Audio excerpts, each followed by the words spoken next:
Hello friends, welcome to the football jockey. तो finally आपको news मिल गई होगी कि नेमार अपने चाइल्डहुड क्लब सैंटोस वापस आ चुके हैं आफ्टर सो मैनी ईयर्स, जहाँ पे वो स्ट्रगल कर रहे थे इतने टाइम से। सऊदी अरेबिया में खेल ही नहीं पा रहे थे, बहुत ज़बरदस्त मीम्स बन रहे थे उनके ऊपर, बट फाइनली वो अपने चाइल्डहुड क्लब में वापस आ गए हैं। आई थॉट कि एक बेस्ट टाइम है जब मैं एक डिबेट को आंसर कर सकता हूँ जो बहुत सालों से शायद हम लोगों के आगे होगी, Gareth Bale versus Neymar. Ronaldo Messi बहुत हो गया। एक और डिबेट थी जो एक टाइम पे चला करती थी, वो थी Gareth Bale versus Neymar. And मुझे लगता है बहुत ही परफेक्ट टाइम है क्योंकि ये सैंटोस में आना भी काइंड ऑफ रिटायरमेंट ही है नेमार के लिए, हम सब जानते हैं। होपफुली वो बहुत अच्छा खेलें, जितना टाइम खेल सकते हैं, बट मुझे उम्मीदें कम है to be honest. On the other side Gareth Bale already retire हो चुके हैं, अपनी ज़िंदगी के मज़े ले रहे हैं, एंजॉय कर रहे हैं, गोल्फ खेल रहे हैं। तो इससे बेस्ट टाइम क्या हो सकता है, क्योंकि काइंड ऑफ सेम जगह पे दोनों आ चुके हैं कि अब हम उनका पीक ढल चुका है। अब हम देख सकते हैं कि उन्होंने अपने पीक पे क्या क्या किया था। तो इससे पहले कि मैं वीडियो में आगे बढ़ूँ, छोटी सी request, please like this video, share this video. अगर कंटेंट बढ़िया लगे तो please subscribe to my channel the football jockey.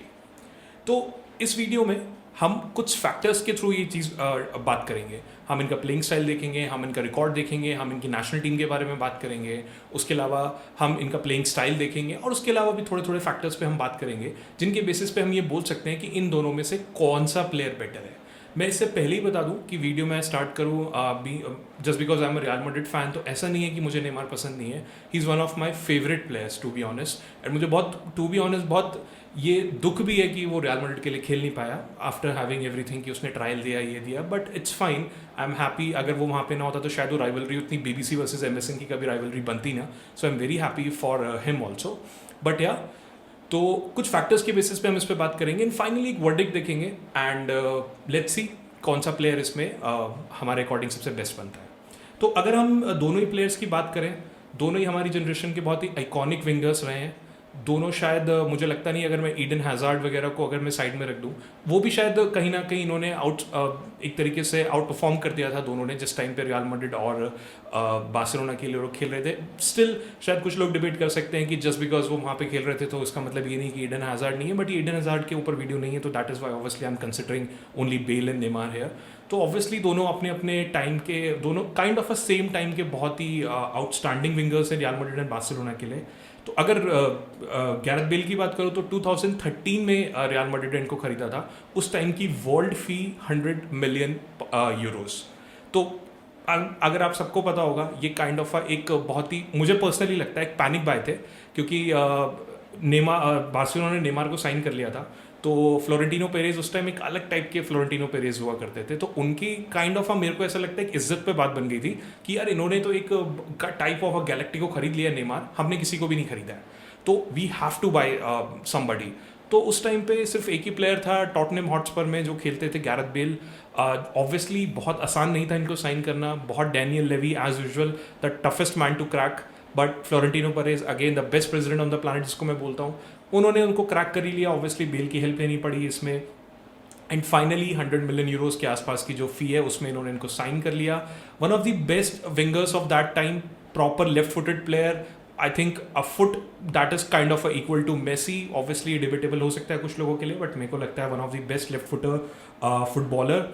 And obviously बहुत ही अच्छी परचेज रही वो रियल मैड्रिड के लिए। उन्होंने काफ़ी इंस्ट्रूमेंटल रोल अदा किया रियल मैड्रिड की काफ़ी चैंपियंस लीग की विन में, वो उसके बारे में हम बाद में बात करेंगे। वहीं पर अगर नेमार की बात करें तो 2013 में, जैसे कि मैंने बताया, बार्सिलोना ने साइन किया था। उसके बाद इन्होंने एक फॉर्मिडेबल MSN बनाया जो वर्ल्ड फेमस था, मतलब BBC था एक, बेंजेमा, बेल ने भी ऑब्वियसली BBC बनाया, बेंजेमा, बेल, क्रिस्टियानो, यहाँ पे MSN बना, मेसी, सुआरेज, नेमार, हम सब जानते हैं इन दोनों की राइवलरी। शायद जितनी रियल मैड्रिड बार्सिलोना की नहीं रही होगी उतनी यूरोप में BBC वर्सेस MSN की राइवलरी रही होगी। तो नेमार एंड ऑब्वियसली वो पहले से ही फेमस थे अपनी फ्लेयर एंड क्रिएटिविटी के लिए। सारी दुनिया नेमार को जानती थी सैंटोस के टाइम पे, उनको पुस्कास अवार्ड भी मिला था, तो सबको उनके गेम प्ले के बारे में पता था। And to be honest everybody was obsessed to have him, even Real Madrid also, but unfortunately वो रियल मैड्रिड के हाथ नहीं लग पाए एंड बार्सिलोना के हाथ में लग गए। अब अगर हम इनकी individual skills and playing style की बात करें, गैरेथ बेल हम सबको पता है, ब्लिस्टरिंग स्पीड, कोई भी कोपा डेल रे का वो गोल नहीं भूल सकता है, जिसके लिए हम आज भी बोलते हैं कि mark Batra is still chasing Gareth bell. तो ब्लिस्टरिंग स्पीड सबको पता है, जिस उस टाइम पे I think world fastest player हुआ करते थे गैरेथ बेल। एक बार बॉल अगर इनके पास आ गई तो फिर इनसे छीनना वो तो बिल्कुल पॉसिबल ही नहीं था।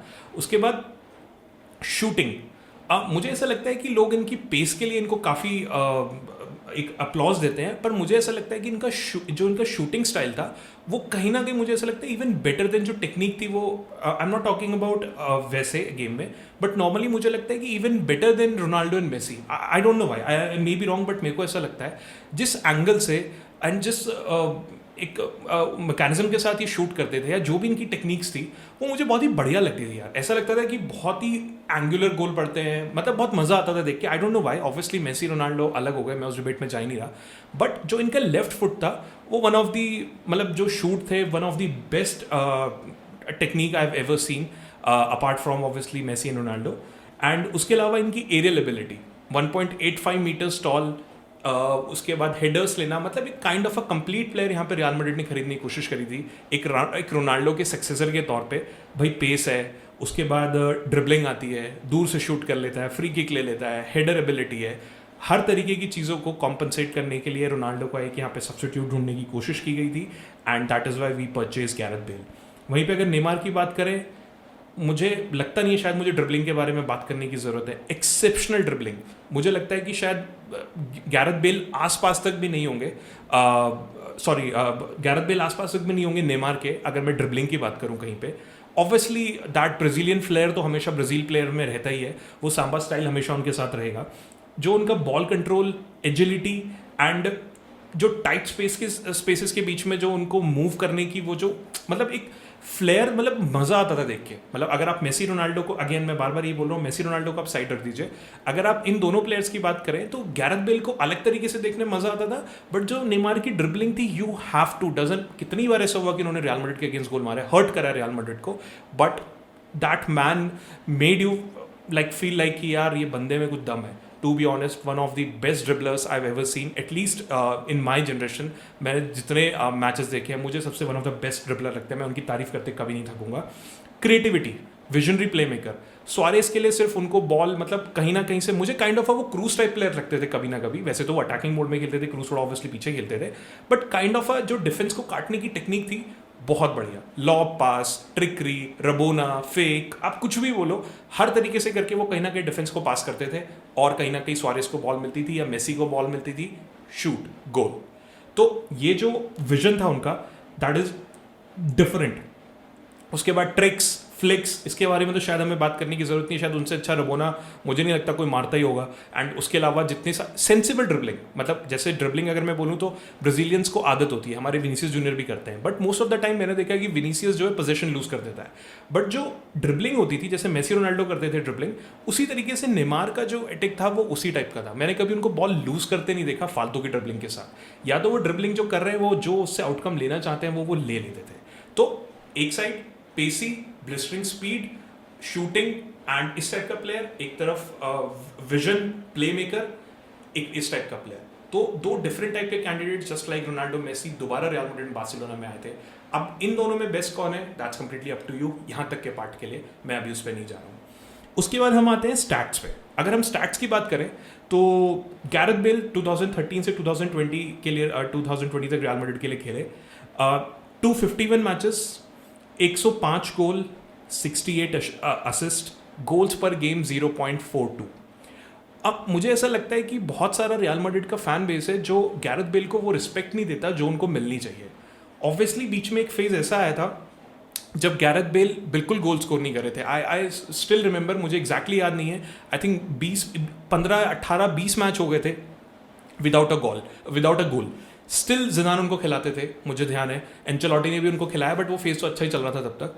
पर जितने भी मैनेजर्स आए सबने उन्हें खिलाया। वही मैंने आपको बताया कि कई बार जो हमारा फैन बेस है वो उनको शायद वो रिस्पेक्ट नहीं देता जो वो डिजर्व करते हैं। एंड आई मस्ट अग्री कि शायद उनकी फॉर्म खराब रही होगी, just like every other player, but ये जो स्टैट्स हैं ये बहुत ही फिनोमिनल स्टैट्स हैं। Be considered he is playing at real Madrid with injuries and so much pressure and everything. Ronaldo के साथ खेल रहा है, एक प्राइम बीबीसी में खेल रहा है जहाँ रोनाल्डो, बेंजेमा काफ़ी चीज़ें ले जा रहे हैं। उसके बाद आपके साथ हामिस रॉड्रिगेज खेल रहे हैं, आपके साथ एंजल डी मरिया खेल रहे हैं, इतने सारे गोल स्कोरर्स आपके साथ खेल रहे हैं।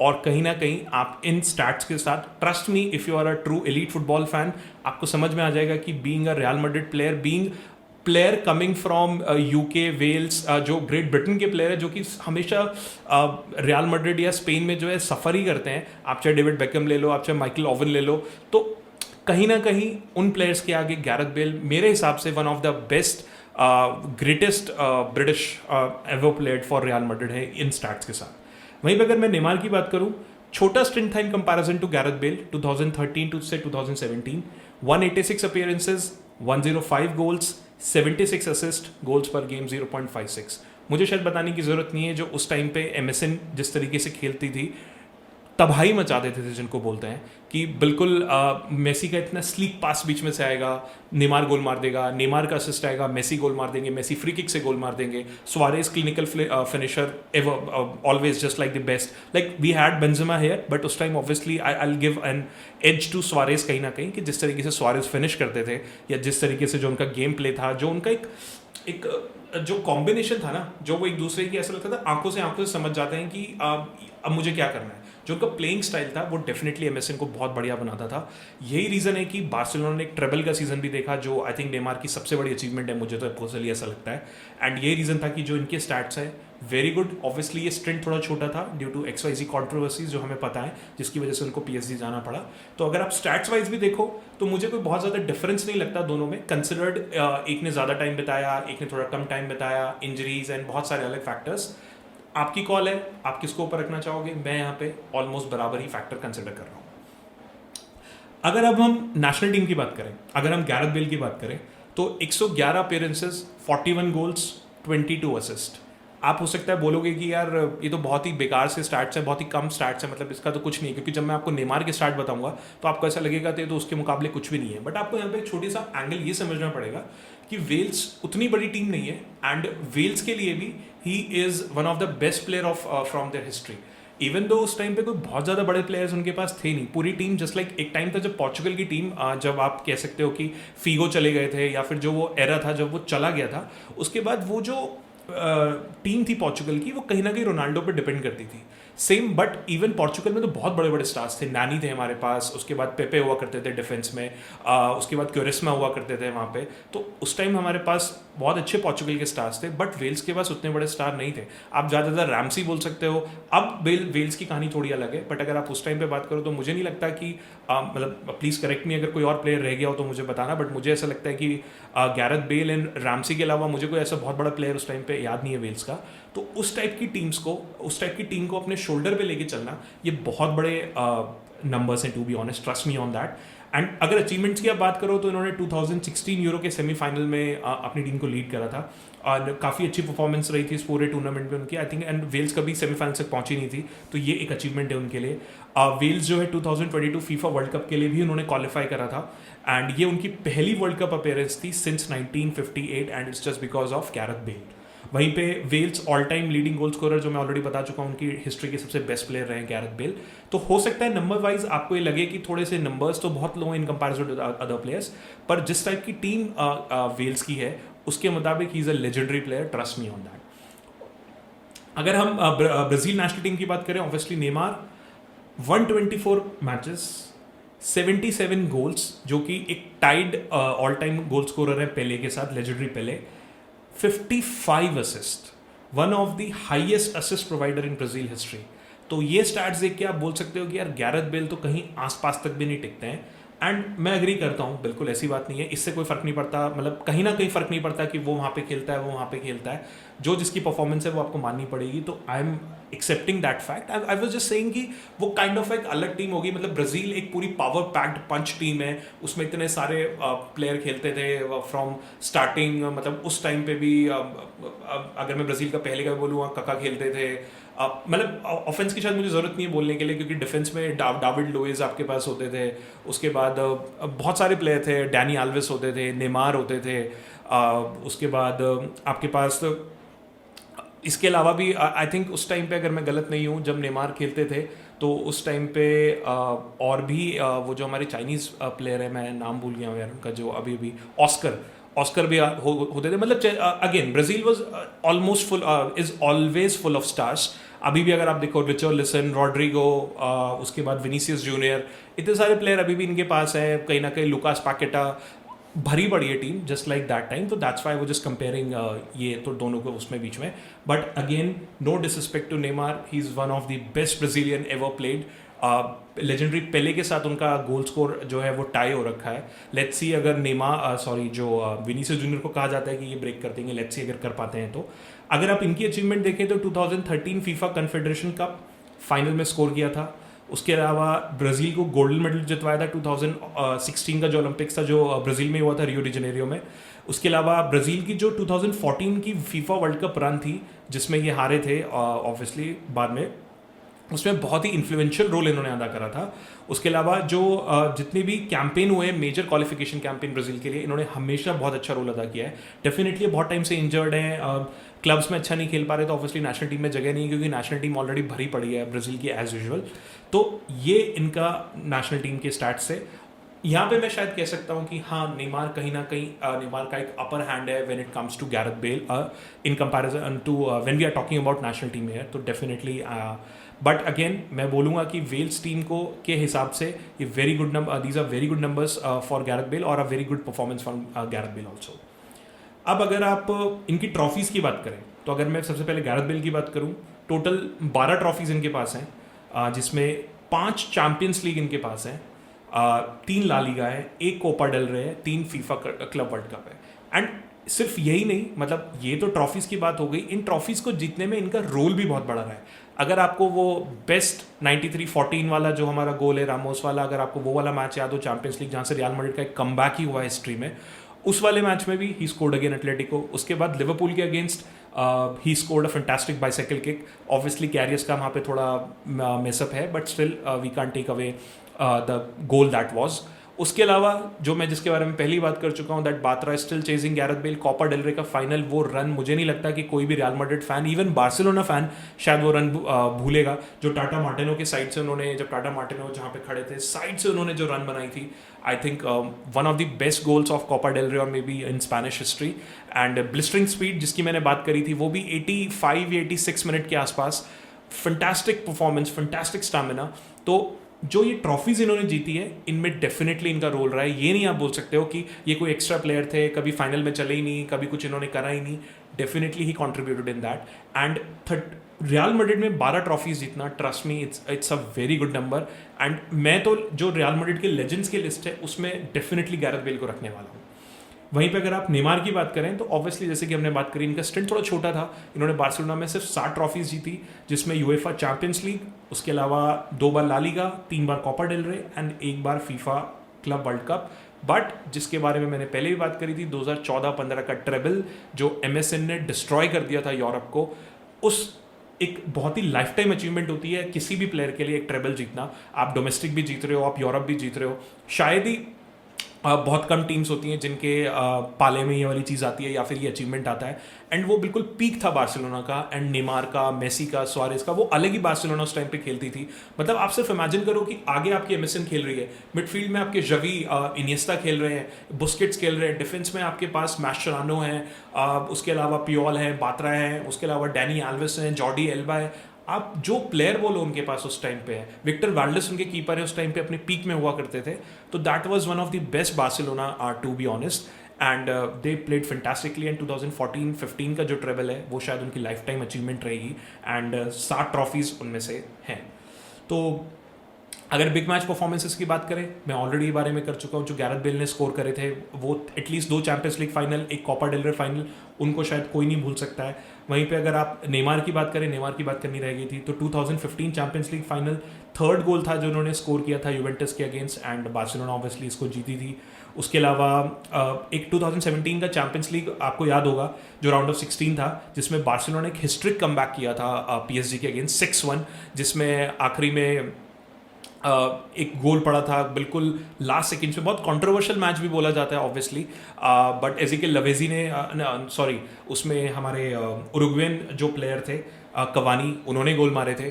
एंड उसके बाद ऑब्वियसली बारसा ने कम बैक किया, बट बहुत कंट्रोवर्शियल मोमेंट्स भी रहे, ठीक है, मैं उसमें नहीं जाऊंगा, बट येस उन्होंने बहुत इन्फ्लुएंशियल प्ले उसमें अदा करा था, रोल अदा करा था उनकी हिस्ट्री कम बैक में। तो ये भी उनकी हिस्ट्री में, जैसे हमारे यहाँ बहुत बड़े मैचेस हैं, ये भी बार्सिलोना के लिए एक बहुत बड़ा कम बैक वाला एक बहुत ही हिस्टोरिकल मैच है, जो शायद उनकी फैंस को एंड पूरे उनको याद होना भी चाहिए डेफिनेटली, एंड उनको याद होगा भी जहाँ तक मुझे लगता है। And one of the best matches in football to be honest. ऐसे मैचेस आपको रोज़ रोज़ देखने को नहीं मिलते। एंड उसमें नेमार ने बहुत अच्छा, if I am not wrong, शायद नेमार ने आखिरी असिस्ट भी दिया था।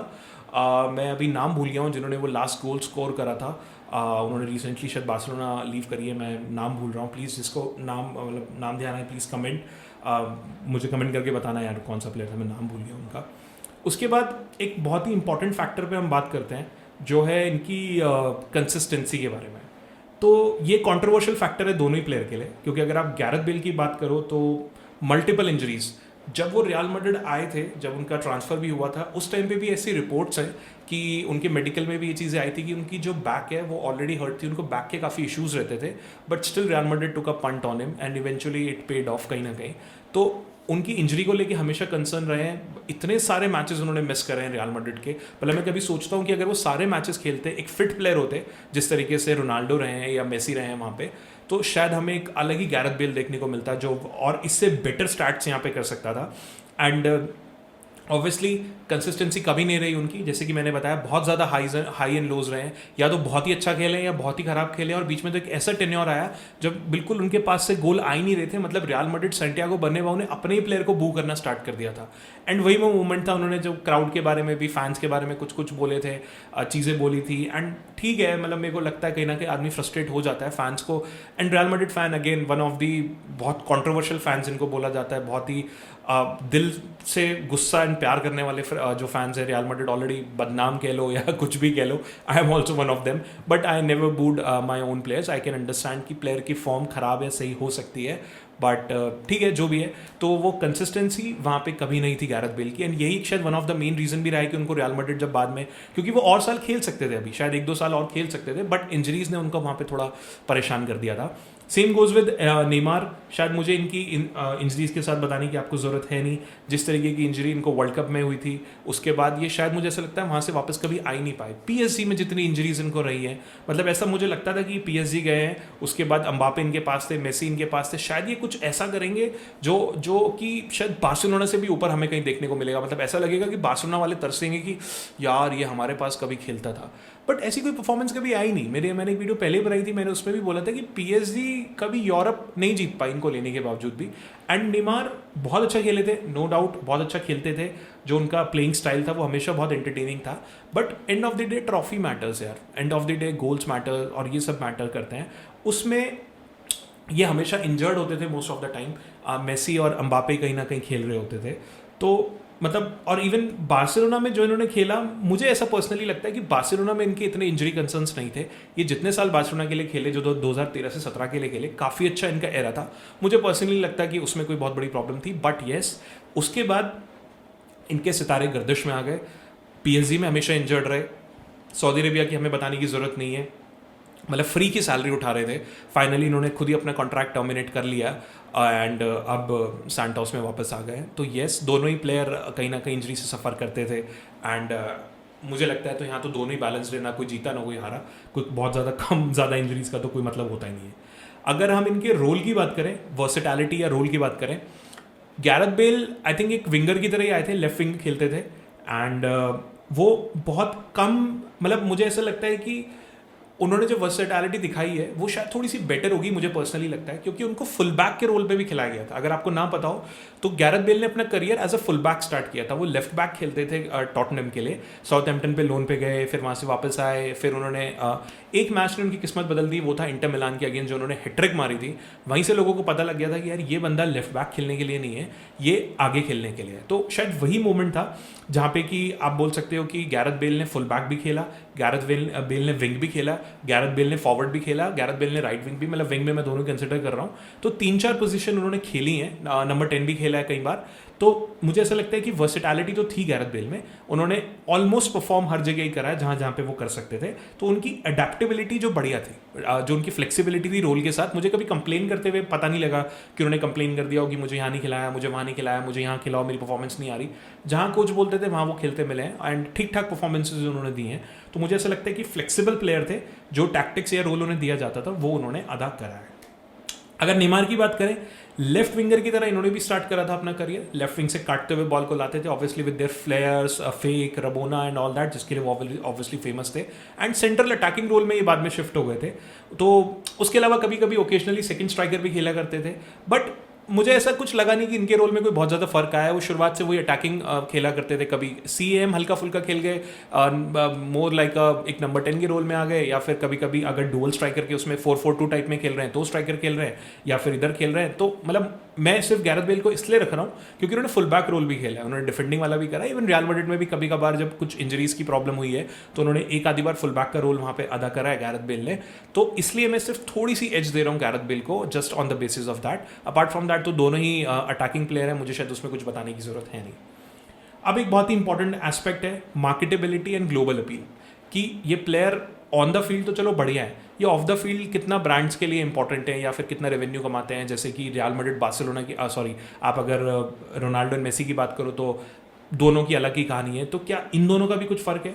अगर आप गैरेथ बेल की बात करो तो एडिडास एंड EA स्पोर्ट्स जैसे ब्रांड के साथ जुड़े हुए हैं। FIFA 14 मुझे ध्यान है, 15 आई थिंक, मुझे एग्जैक्टली याद नहीं है, उनके ये इनका ऐड आया था प्रॉपर उनके साथ, तो काफ़ी अच्छा ऐड था। मतलब एडिडास एंड मोस्टली FIFA के साथ ही मैंने इनको एड्स वगैरह में देखा है। अगर आप पॉपुलैरिटी की बात करो तो वही इनकी भी प्रॉब्लम थी कि जस्ट बिकॉज वेल्स एक छोटी सी जगह है, ग्रेट ब्रिटेन उतना बड़ा नहीं है, प्रीमियर लीग में कुछ फैंस हैं, रियल मैड्रिड में कुछ फैंस हैं, बट एक जो ऑल ओवर द ग्लोब जो एक कमांड होती है वो इनकी कभी नहीं थी। मतलब इतनी कोई बहुत बड़ी फ़ैन फॉलोइंग नहीं थी कि पूरा वर्ल्ड गैरेथ बेल को जानता है। मे बी सिर्फ एक ब्रिटेन का पार्ट जानता होगा, उसके अलावा स्पेन जानता होगा, थोड़ा बहुत मतलब आसपास के यूरोप के जो यूरोपियन नेशंस हैं वो जानते होंगे। उसके अलावा इनकी कोई बहुत ज़्यादा ऐसी बड़ी ग्लोबल अपील थी नहीं। इनके contrary Neymar one of the best, मुझे लगता है रोनाल्डो मेसी को आप हटा दो एंड इवन कोबी, उस टाइम तो कोबी ब्रायंट वगैरह सब थे, इनको आप हटा दो तो नेमार ही शायद नेक्स्ट फुटबॉलर होंगे जो जितना पैसा एडवर्टीजमेंट से कमाते थे। मतलब स्पॉन्सरशिप इनके पास उस टाइम पे नाइकी की होती थी, अब ये प्यूमा के साथ जुड़ गए हैं। रेड बुल था, बीट्स बाय डॉक्टर ड्रे जो बीट्स आता है वो, मतलब ये तो बहुत नॉर्मल ब्रांड्स हैं। इसके अलावा बहुत सारे ब्रांड्स थे इनके पास यार, मतलब मुझे नाम भी ध्यान नहीं है कितने सारे ब्रांड्स के साथ ये जुड़े हुए थे। तो इनकी ग्लोबल अपील जो थी वो बहुत ही ज़्यादा थी क्योंकि फेमस इतने थे, जो इनका प्लेइंग स्टाइल था वो लोगों को बहुत पसंद आता था। कहीं का भी प्लेयर हो, किसी को फुटबॉल भी समझ में नहीं आती हो तो एक बहुत जो प्यारी ट्रिकरी होती है ना, कोई बहुत प्यारा सा रबोना, कोई फेक, और ये सबको अच्छा लगता है यार देखने में। वो जो सांबा स्टाइल फ्लेयर होता है ब्राज़ीलियन फुटबॉल का वो इनमें था एंड इसी की वजह से इनकी जो अपील थी वो मास लेवल अपील थी। रोनाल्डो मेसी आप हटा दो तो उसके बाद शायद नेमार जो थे काफ़ी वर्ल्ड रिनॉन्ड एक तरीके से माना जाते थे। इवन सोशल मीडिया पे इनके 200 मिलियन से ज़्यादा फॉलोवर हैं नेमार के। तो आप खुद ही सोच सकते हो कि एक 200 मिलियन फॉलोअर वाला प्लेयर और एक गैरेथ बेल का तो मुझे लगता नहीं 50-60 मिलियन होंगे, आई am not sure about that, but one of the क्या कहते हैं मोस्ट मार्केटेबल एथलीट्स शायद मैं नेमार को कहीं ना कहीं बोलूँगा। तो डेफिनेटली यहाँ पे नेमार को एज है ओवर गैरेथ बेल। अब बात है एक लास्ट पार्ट पे जो बहुत ही इंपॉर्टेंट पार्ट है, वो है क्रिटिसिज्म एंड कंट्रोवर्सीज। तो गैरेथ बेल की अगर हम बात करें, उनकी इंजरीज़ को लेके तो उनकी जितनी क्रिटिसिज्म हुई है ये सब जानते ही हैं। लोगों ने तो यहाँ तक भी बोला है कि वो इंजरीज़ को फेक कर लेते थे कई बार, और कहीं ना कहीं उनके मतलब ऐसा बोला जाता था कि थोड़े मूडी टाइप प्लेयर थे। अगर नहीं खेलने का मन करा तो अच्छा नहीं खेल रहे हैं, और बाद में सब्स्टिट्यूट हो गए, अगले मैच में बता दिया इंजर्ड है। इस टाइप के बहुत र्यूमर्स है, मुझे नहीं पता कभी चीज़ कोई प्रूफ हुई है या किसी क्लब ने उन पर कोई फाइन लगाया है या कुछ हुआ है, पर इस तरीके की चीज़ें थी। बट उनकी जो सबसे बड़ी कंट्रोवर्सी थी वो उनकी ऑफ फील्ड हरकतें थी, जो कि फुटबॉल को प्रेफरेंस ना देके गोल्फ, ये तो बहुत ही बड़े, इसके ऊपर इतने मीम बने हैं, शायद हर कोई जानता होगा, आप लोग भी जानते होंगे, जिस तरीके से इन्होंने गोल्फ को प्रेफरेंस दी ओवर फुटबॉल। और मुझे लगता है ये इनका रीज़न भी है कि जल्दी रिटायर भी हो गए कहीं ना कहीं। तो वो जो एक गोल्फ वाली जो इनकी कंट्रोवर्सी थी, क्रिटिसिज्म थी, वो तो शायद रियल मैड्रिड फैंस ने कभी उनके गले से उतरी नहीं, और शायद उतरनी भी नहीं चाहिए यार। आप रियल मैड्रिड में फुटबॉल खेल रहे हो, आप गोल्फ खेलना था तो आप हर बहुत सारे प्लेयर्स के अपने सेकेंडरी स्पोर्ट्स होते हैं, सबके होते हैं, बट आपने एक स्पोर्ट जो पिक कर लिया, आपको वो प्रेफरेंस देनी पड़ेगी ना यार। आपको अपना एक स्पोर्ट्समैनशिप दिखानी पड़ेगी कि मैं अपना 100% इसी चीज़ के लिए दूंगा। अगर आपको ये करना था तो आप गोल्फ ही खेल लेते फिर। बट मेरे को ऐसा लगता है कि कहीं ना कहीं डेफिनेटली गोल्फ ने उनका दिमाग भटकाया है। उनकी परफॉर्मेंसेज में दिखता था और उनको ऐसा लगता था अरे छोड़ना है यार, मेरा तो मन ही नहीं कर रहा है, क्या फंस गया, मैं गोल्फ खेलूँगा जाके। पता नहीं जो भी था, मतलब ये उनका पर्सनल डिसीजन है, मैं उसमें जा नहीं रहा, बट येस ये वन ऑफ द कंट्रोवर्सीज उनके साथ रही है। उसके अलावा रियल मैड्रिड फैंस को कुछ भी उल्टा सीधा बोल देना, कई बार ऐसा रहा है कि उन्होंने कुछ कमेंट्स कर दिए कि मैं तो स्पेन से बेटर यहाँ खेलना पसंद करता हूँ, ये करता हूँ। ऑब्वियसली क्योंकि वो उस टाइम पे बहुत क्रिटिसाइज होते थे, बो होते थे सेंटियागो बर्नाब्यू में, तो मैं फ्रस्ट्रेशन समझ सकता हूँ, मैं कभी इसके लिए उनको दोष नहीं दूंगा कहीं ना कहीं, बट येस ये कंट्रोवर्सी उनके साथ थी। नेमार के साथ ऑब्वियसली उनकी लाइफस्टाइल को लेके तो रही है, पार्टीज एज यूजुअल। ब्राज़ीलियंस फेमस होते हैं यार इस चीज़ के लिए, आप किसी भी ब्राज़ीलियन को उठा लो, रोनाल्डिनियो से लेके रोनाल्डो से लेके आप किसी को भी उठा लो, विनीसियस जूनियर को उठा लो, रॉड्रिगो को उठा लो, सारे ही जो है ये पार्टी फ्रीक्स टाइप के, एंजॉय करने वाले, मस्ती करने वाले ये होते ही हैं। तो ऑब्वियसली इनकी लव लाइफ को लेके, इनके स्प्लिट्स वगैरह को लेके, लव लाइफ को लेके तो ऑब्वियसली हमेशा बहुत ही ज़्यादा कंट्रोवर्सीज रहती थी। बट उसके अलावा जो सबसे बड़ी कंट्रोवर्सीज है वो इनके प्लेइंग स्टाइल को लेके कि ये एक्टिंग बहुत करते थे, डाइविंग बहुत करते थे, जिसकी वजह से बहुत येलो कार्ड्स भी मिले हैं इनके, मतलब एंटिक्स थे। अब मुझे मतलब पता नहीं अब क्या मैं बोलूँ, बार्सिलोना का जो स्टाइल था खेलने का उसमें तो ऐसा लगता है कि ये सिखाया जाता ही है कि भाई आपको गिरना है तो एक्टिंग करनी है। वो सर्जियो बुस्केट्स का कोई नहीं भूला है कि गिरने के बाद ऐसे करके देख रहे हैं कि मिला है कि नहीं येलो, नॉट डिफेंडिंग, ये हमारे विनीसियस भी करते हैं, नो डाउट अबाउट दैट। तो मुझे नहीं पता है शायद ब्राज़ीलियन उसमें है कि नहीं, हाँ बट मैंने डैनी आल्वेस वगैरह को ये सब कभी करते नहीं देखा, मैंने कका को कभी ये सब करते नहीं देखा, तो पता नहीं। ये कंट्रोवर्सी इनके साथ हमेशा जुड़ी रही है, जो इनके मतलब ये सैमुलेशन करते थे, इतने ऐसे थिएट्रिक्स कर देते थे कि पैर टूट गया, बिल्कुल ये हो गया। बहुत झड़पें हुई हैं एल क्लासिको में इसकी वजह से, क्योंकि रामोस वगैरह ये सब टाइम वेस्ट कर रहे होते थे, जब ये रियल मैड्रिड हार गई थी वो पकड़ के खड़ा कर देते थे, तो बहुत ज़्यादा इनके ऊपर लड़ाई झगड़े हुए हैं।